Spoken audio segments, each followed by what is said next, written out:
lleno de gracia. Quizás usted ha escuchado con respecto a la Virgen María que se le dice llena de gracia. Pero el nombre Ananías traduce lleno de gracia. Más bien, Jehová está lleno de gracia. ¿Por qué gracia? Gracia es lo que recibió Pablo camino a Damasco. Gracia es lo que recibió también Ananías, no solamente en su nombre, sino en su vida. Y gracia es lo que recibe todo varón y mujer que ha puesto su confianza en el Señor Jesucristo y aún antes de creer, querido hermano, querida hermana, usted fue visitado por la gracia maravillosa del Señor Jesucristo.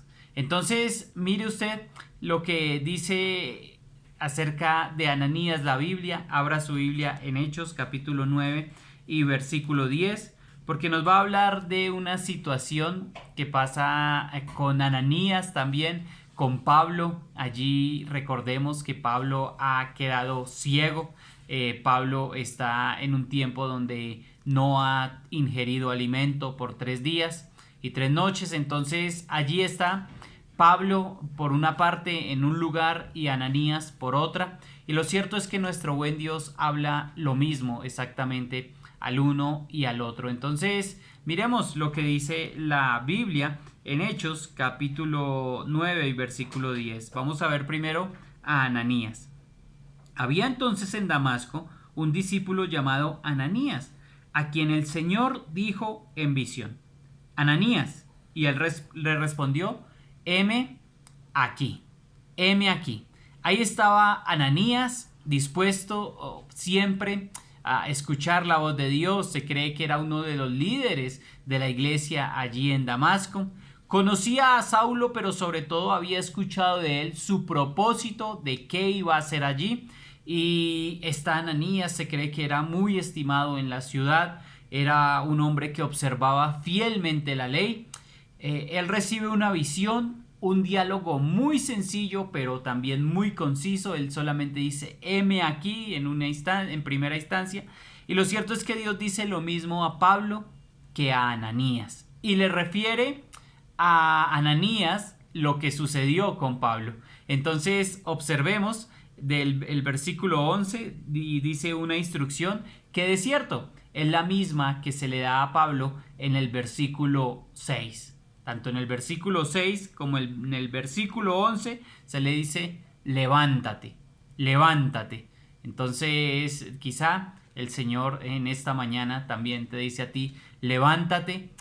Hay rodillas paralizadas, quizás hay huesos secos, levántate. ¿De dónde estamos? ¿De dónde estamos viviendo nuestra vida cristiana? ¿Cómo lo estamos haciendo? El Señor hoy dice: levántate. Y dice lo mismo al uno y al otro y le da una dirección específica. Mire la dirección del versículo 11. Y el Señor le dijo: levántate y ve a la calle que se llama derecha y busca en la casa de Judas a uno llamado Saulo de Tarso, porque he aquí, él ora. Ahí estaba la dirección exacta. Nos dice la calle se llama derecha y la casa es la de Judas. Bueno, qué importante que el Señor direcciona con direcciones exactas. Y allí está la dirección: calle derecha o calle recta, y casa de Judas quizá era un hospedaje. Le dice Saulo, ese tarsense, Saulo de Tarso, él ora. Ese hombre que era de Tarso ora, y está aquí la palabra es orar continuamente. El hombre estaba orando como un hijo a un padre. Su oración era correcta. Y como la de un creyente a su Cristo, la oración era correcta. Ya ahora este hombre era un hermano de Ananías y él estaba en oración. Y la visita incorrecta a Damasco terminó sin vista. Así terminó Pablo, pero Pablo ora y él va a recibir algo que vamos a ver más adelante, aparte de la gracia de Dios, la continua gracia de Dios, y dice que este también tuvo una visión. Mire, el versículo 12 explica la visión de Pablo a Ananías y dice: y ha visto en visión a un varón llamado Ananías. En otras palabras, le está diciendo Dios: en la visión a Ananías que Pablo lo vio a él en otra visión. Y es que qué cortos nos quedamos, qué limitaciones tenemos cuando no tenemos la visión de Dios. Entonces, mira lo que dice el versículo 12, dice que ha visto a un varón llamado Ananías que entra y le pone las manos encima para que recobre la vista. Esto era él, esto era Ananías, un hombre, o más bien traducía el nombre, Jehová está lleno de gracia. ¿Gracia por qué? Porque en medio de la gracia bondadosa de Dios, en medio de su gracia, le había ya salvado, y adicional a esa salvación ahora le iba a permitir de nuevo la vista. Pero este hombre, con todo y esto, Ananías ya debía saber lo que estaba pasando con Pablo, lo que había pasado a Saulo, que ahora era Pablo, de que este hombre ya no era el mismo, de que este hombre no era el mismo que había salido con la autorización, sino que era un nuevo hombre. Bueno, quizás se había rumorado algo, pero la realidad es lo que Ananías tiene en su corazón. Mira el versículo capítulo el 13 y el 14. Entonces Ananías respondió: Señor, he oído de muchos acerca de este hombre, cuántos males ha hecho a tus santos en Jerusalén, y aún aquí tiene autoridad de todos los principales sacerdotes para prender a todos los que invocan tu nombre. Bueno, él tenía una preocupación con respecto a la ocupación de Pablo. La preocupación de Ananías es que yo he escuchado de este hombre que tiene como trabajo, que tiene como ocupación, que todo lo que hace es hacer el mal a los hermanos. Le ha hecho muchos males a tus santos en Jerusalén. Todo cristiano, paréntesis, es un santo y está separado de las tinieblas y fue trasladado al reino de su amado Hijo Jesús. Por eso Pablo atacaba a los santos, a los cristianos, a los creyentes, a los que habían sido separados del mundo y trasladados de las tinieblas al reino de la luz. Y tiene autoridad para prenderlos, él estaba bien informado, tiene autoridad para hacerles mal. Pero mira el versículo 15 y el versículo 16. El Señor le dijo: Ve, porque instrumento escogido me es este para llevar mi nombre en presencia de los gentiles, de reyes y de los hijos de Israel, porque yo le mostraré cuánto le es necesario padecer por mi nombre. ¿Sabe, querido hermano, querido amigo?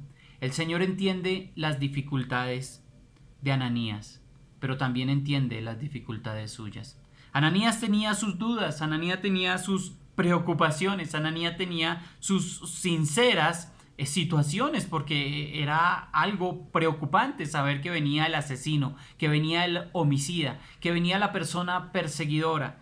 Bueno, la visión también de Ananías era un poco limitada. Y el Señor, en medio de su gracia, le permite saber que conoce las dificultades de Ananías y se permite explicar, se permite darle razones valederas. Entonces el Señor conoce las necesidades tuyas, tus necesidades verdaderas y las necesidades de Ananías primeramente. La visión limitada que tenemos como hombres, querido amigo, querido hermano, ¿cree usted que se las sabe todas? ¿Cree usted que todo lo que hace es palabra de Dios? ¿Cree usted que no necesita la visión de Dios? Mire, Ananías fue humilde, reconoció sus limitaciones, reconoció que había este hombre con autoridad para prender a todos los que invocan tu nombre, pero Dios se toma el trabajo para explicarles. Mira, Ananías, en medio de la gracia, permite escuchar también la gracia de Dios y responde ese Dios con gracia dando las razones, diciéndole: ve, porque instrumento escogido me es este para llevar mi nombre a la presencia de los gentiles, de reyes de los hijos de Israel. Ustedes, por el ministerio de Pablo, sabrán que esto se cumple perfectamente en el varón llamado Pablo, pero a manera de aplicación para usted y para mí, pues quiero decirle que sí vale la pena manejar nuestra vida para el Señor, sí vale la pena ir donde otros, sí vale la pena obedecer al Señor, pero no solamente vale la pena, sino que es nuestra responsabilidad.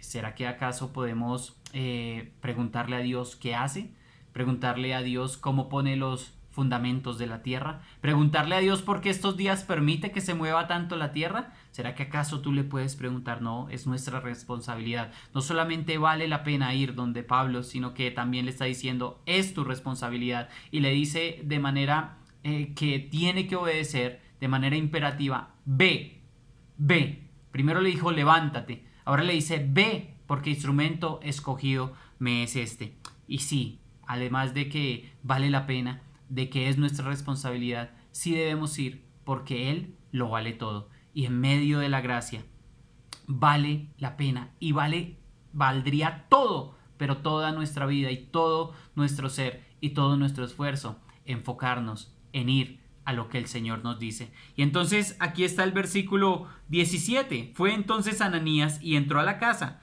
y poniendo sobre él las manos, le dijo: hermano Saulo. Mira esto, ¿cómo se llaman ahora? Hermanos.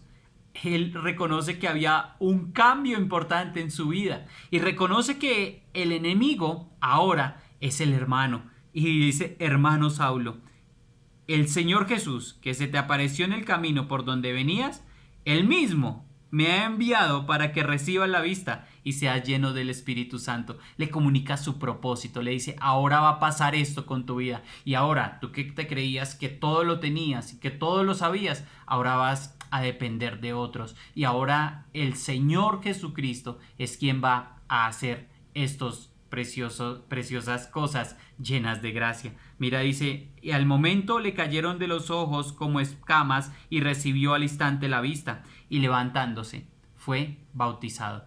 Lo posterior a que él fue sano de esa vista, pues ahora es bautizado. Qué bendición saber que el bautismo del que habla aquí es el bautismo, por supuesto, de agua.